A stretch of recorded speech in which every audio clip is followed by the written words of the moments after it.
Continuamos con la segunda parte del práctico de manejo de cartas topográficas y cartas de suelo. Y ahora, en esta segunda parte, trabajaremos con las cartas de suelo. Para iniciar, vamos a compartir un video, un reportaje a un docente de esta facultad que también trabaja en INTA en la parte de cartografía de suelos.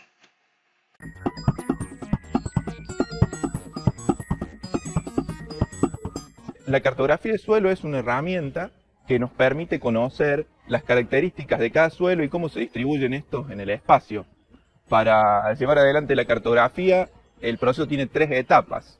Empieza con una etapa gabinete, en donde se delimitan a partir de teledetección, desde imágenes de fotografías aéreas hasta imágenes satelitales de alta resolución, en donde se buscan las diferencias en el paisaje, ¿sí? Y cómo a través de diferentes características que poseen estas imágenes, se diferencian unidades homogéneas de suelo.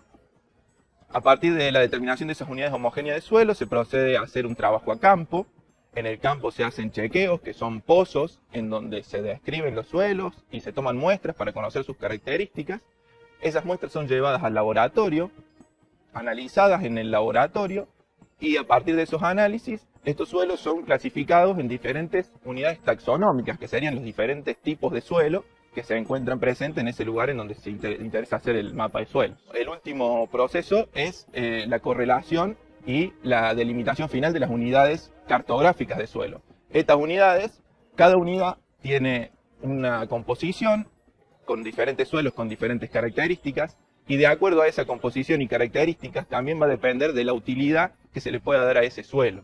Frente al cambio en el uso del suelo, como el avance de la frontera agropecuaria, el avance de los cultivos, el cambio en el uso de pastizales y bosques hacia usos ganaderos, y este avance hacia ecosistemas más frágiles, se hace necesario conocer cuáles son las características de ese suelo, para conocer también cuál es la aptitud, cuál es la capacidad productiva de ese suelo y cuáles son las limitaciones que tiene para la producción. Frente a esto, los principales usuarios de la cartografía de suelo son, en primer lugar, los decisores políticos del territorio, que pueden utilizar esto como una herramienta de ordenamiento territorial. Después vienen los profesionales y productores, que permiten conocer a nivel general las propiedades del suelo de su establecimiento. Y también es tan amplio los usos que tiene esta información, que puede ser utilizado hasta por el rubro inmobiliario para determinar el valor de las tierras en el caso de una tasación o una venta.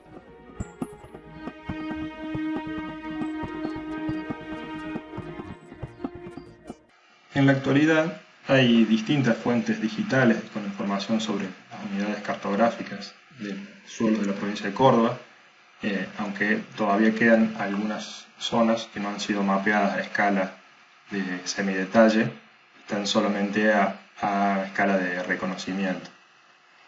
En el aula virtual tenemos un localizador de cartas de suelo, donde se pueden ver todas las cartas de suelo que han sido mapeadas a escala de semidetalle, es decir, 1 en 50.000 o 1 en 100.000, algunas de las cuales ya se encuentran digitalizadas en el portal de cartas de suelos de Córdoba, otras todavía están en formato papel.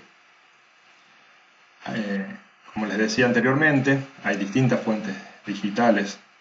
Una es la mencionada de cartas de suelos de Córdoba, que ya la vamos a ver en un ratito cómo funciona. Otra fuente es IDECOR, que es la infraestructura de datos espaciales de Córdoba, que ahí tiene un conjunto eh, de las cartas de suelo, tanto las que se han mapeado a escala de semidetalle como las que están a escala de reconocimiento. Y después está el portal del GeoINTA, que también tiene información digital a nivel de país, en los cuales también podemos buscar información de los suelos de Córdoba. Para las zonas que no se han mapeado a nivel de detalle, es muy importante también el libro de los suelos en escala de reconocimiento, que está en el aula virtual disponible para descargarse, que ahí están los mapas a escala 1 en 500.000, pero que abarca toda la provincia de Córdoba. La primera fuente que vamos a utilizar es sitio de las cartas del suelo de Córdoba, que se ingresa con esta dirección, suelos.cba.gov.ar, donde tenemos un mapa donde nos muestra acá un color medio celeste, verde, las cartas de suelo que están disponibles en formato digital. Como verán, es solo en un sector de la provincia, así que los que no, las cartas de suelo comprendidas, el establecimiento en estudio comprendido en una de estas zonas, van a tener que utilizar otra fuente de información. Esta, por ahí, es la fuente de información más completa, está actualizada, entonces por ahí es la recomendable para los que tengan los establecimientos comprendidos en el área de estudio de esta página. Por ejemplo, para seguir con el ejemplo que habíamos estado trabajando en la carta topográfica, que usamos la hoja de Montecristo, nos podemos buscar acá cuál es la zona, digamos, que corresponde al establecimiento en estudio, y haciendo clic nos lleva a la carta de suelo correspondiente, que como pueden ver acá es la hoja de Villa del Rosario.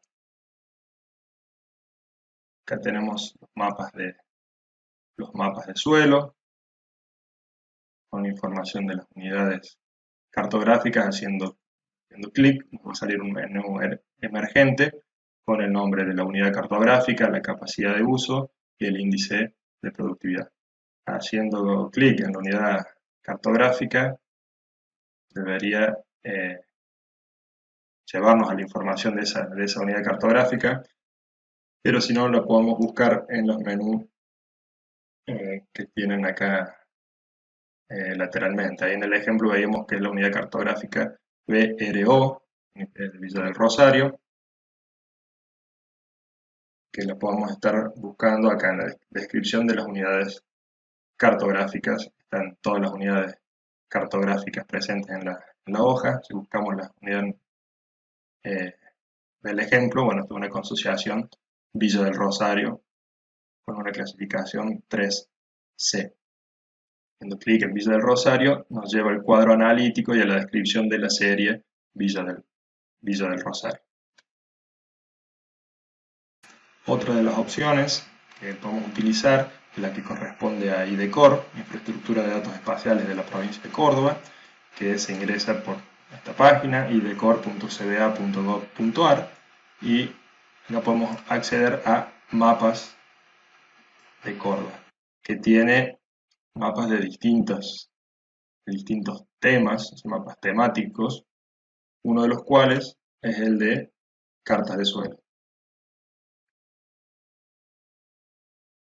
Abrimos, pueden ver que se ve la escala. En algunas partes nos dice que está mapeado a 1 en 50.000, otras partes 1 en 100.000 y otras partes 1 en 500.000.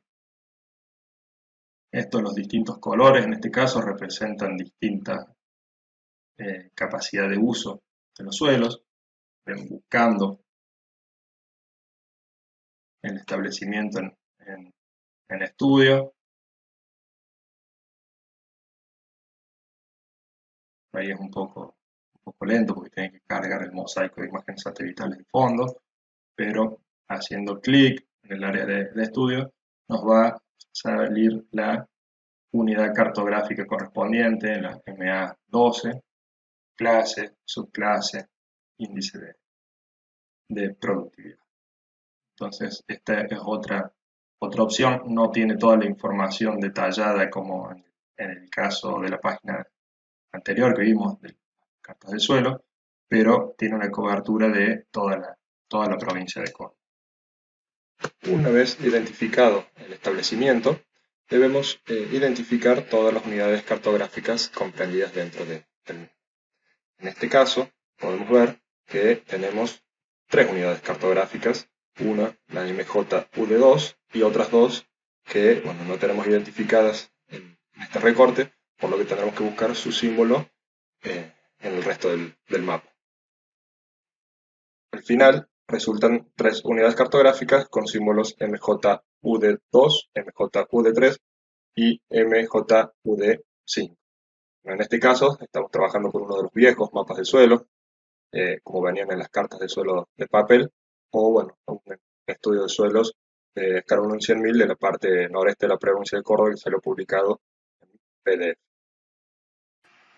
Una vez que tenemos identificadas las unidades cartográficas que hay en nuestro establecimiento, vamos a proceder al análisis de las mismas. En este caso, estoy utilizando esta página Suelos de Córdoba, suelos.cba.gov.ar, que tiene las cartas de suelos digitales, y bueno, en el ejemplo tenemos la unidad cartográfica CO10. Ese es el símbolo de la unidad cartográfica. Después nosotros, una vez que tenemos identificados todos, buscamos cuál es el nombre completo de la unidad cartográfica. En este caso nos dice que es un complejo de series Marcos Juárez, fase moderadamente bien drenada, el 5%, el Chajá 45%, Achalay 40% y Villa Francisca 10%. Tenemos que determinar qué tipo de unidad cartográfica es. Si es una unidad simple, o sea, una consociación o serie pura, o si es una unidad compuesta, en la cual puede ser una asociación o un complejo, diferenciado, indiferenciado o indeterminado. En este caso, como el nombre bien nos dice, es un complejo. Y es un complejo diferenciado porque tenemos todas las series que están participando en el complejo con su porcentaje de participación en cada caso. Además de la composición de la unidad cartográfica, debemos registrar la clasificación utilitaria de la misma, en este caso es 6WS, y debemos proceder a identificar las limitantes que tiene ese suelo, por qué recibió esa clasificación, y también buscar información sobre las prácticas de manejo adecuadas para este caso. Si estamos utilizando la página de las cartas de suelos digitales, tenemos acá en el menú lateral una sección que habla del manejo y conservación del suelo, la planta y el agua, y donde sale una subsección de clasificación de las tierras por su capacidad de uso. Entonces en esta sección nos explican qué significan las clases, también nos explican qué significan las subclases, por ejemplo E, W, S, C, y después cómo están clasificadas cada unidad cartográfica. O sea, en este caso clase 1, sin limitantes, tenemos las unidades cartográficas HA, HA2, MJ, que bueno, en todos casos son consociaciones de series. Bueno, en un caso Hansen, en otro caso Marcos Juárez. Después nos vamos a unidades que cada vez tienen más limitantes. En este caso la unidad que nosotros hemos estado trabajando, CO10, tiene una subclase, una clase y subclase de 6WS. Y en la sección 5.1.2 tenemos las prácticas que se sugieren para el manejo y la conservación del suelo, la planta y el agua. Para aquellos que trabajen en zonas donde los suelos han sido mapeados a escala de reconocimiento, es decir, 1 en 500.000, van a tener que usar el libro de los suelos de Córdoba, que está disponible ahí en la página, en el aula virtual, para poder determinar la composición de las unidades cartográficas. Acá en la página 144 tienen unidades cartográficas, donde tienen la descripción de cada una de las unidades. Porque en los mapas anteriores, en los mapas 1 en 500.000, que nos puede estar dando GeoINTA o IDECOR, nos dice el símbolo de la unidad cartográfica, pero no siempre vamos a tener acceso a la información de cómo está compuesta esa unidad cartográfica.